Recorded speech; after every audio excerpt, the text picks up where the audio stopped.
सल्लु अलल हबीब सल्लल्लाहु अला मुहम्मद। आज 22 जनवरी 2024 है। अभी नमाज फ़जर से फ़ारिग हुए।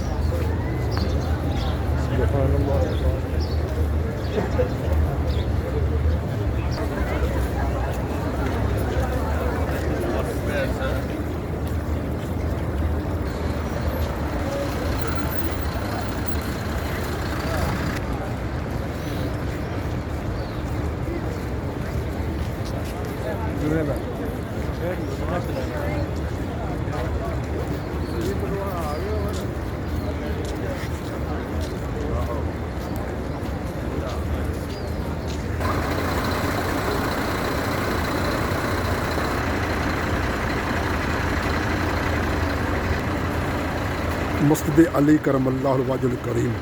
सल्लु अलल हबीब सल्लल्लाहु अला मुहम्मद।